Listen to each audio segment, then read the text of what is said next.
présent, je vais vous parler de la mission de vie. Vous êtes beaucoup à vous poser la question sur quelle est votre mission de vie. Alors déjà, j'aimerais vous alerter sur une chose.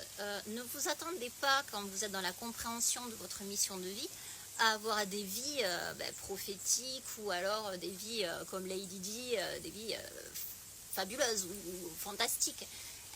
La mission de vie, déjà, elle part du principe que vous avez conscience que vous avez une âme, que vous êtes une âme, et que cette âme a besoin de cheminer, a besoin d'évoluer, pour pouvoir, comme je dis, pour atteindre, pour ceux qui croient au paradis et au Saint des Saints, pour atteindre le Saint des Saints, et même si on n'y croit pas, mais dans l'idée qu'on se fait des Saints des Saints, ce sont des gens qui ont la sagesse pure, qui ont l'amour inconditionnel, qui savent. Voilà, ce sont des gens plus qu'ascensionnés. Et pour atteindre ce niveau-là, il en faut des vies, il en faut des expériences et il en faut de la compréhension. Donc, votre mission de vie est ce que vous avez demandé, ce que votre âme a demandé pour encore cheminer, encore apprendre. Et peu importe ce qu'elle a demandé, on va faire en sorte que vous viviez les choses pour les apprendre. C'est pour ça que souvent, vous faites des schémas répétitifs, parce que vous n'avez pas encore acquis cette expérience et compris cette expérience pour continuer à avancer sur votre chemin. Et à ce moment-là, nous sommes là, nous, comme conseillers et comme guides spirituels, pour vous accompagner à comprendre ce chemin et à vous amener à passer ce niveau pour pouvoir continuer votre cheminement, tout simplement. Alors, on va aller plus loin. Je voudrais bien vous expliquer, parce que beaucoup confondent le chemin d'âme et la mission de vie. Ce ne sont pas les mêmes choses.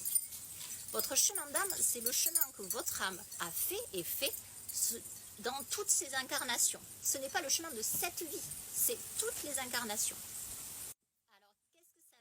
Ça veut dire que votre âme va s'incarner plusieurs fois et sur tout son chemin, justement, accéder à toutes ces expériences dans chaque vie pour apprendre chaque chose. Ça peut être apprendre la douleur dans une vie, ça peut être apprendre le pardon,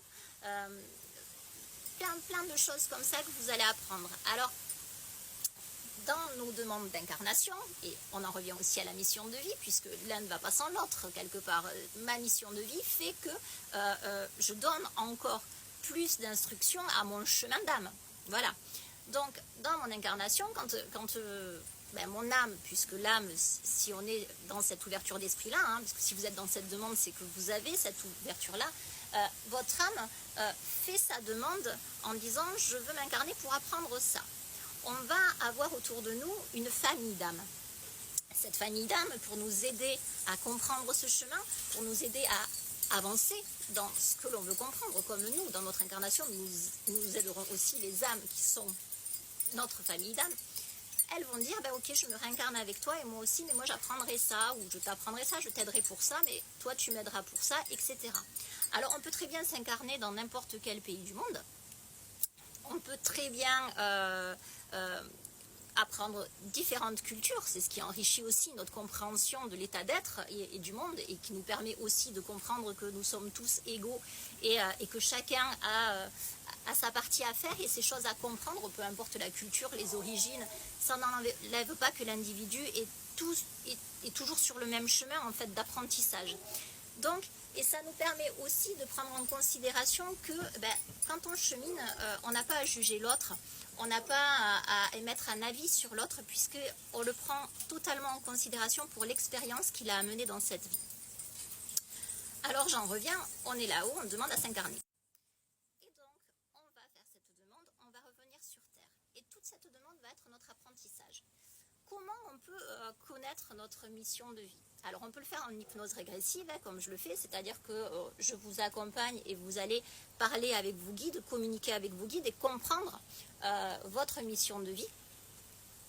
On peut aussi le faire en numérologie, et c'est pour ça que je reviens sur, parce que quand je fais la numérologie, je vous donne, c'est tout un écrit, et c'est bien parce que vous pouvez le relire, alors c'est beaucoup de pages, vous avez en moyenne ces 16 pages pour que vous ayez tout de complet, et vous aurez donc votre chemin d'âme, qui est vraiment, qui est vous, votre âme c'est vous, alors c'est pas votre conscience, c'est pas votre subconscient, votre âme c'est l'énergie qui anime et qui revient dans un véhicule qui est votre corps, pour vivre votre mission de vie. Voilà.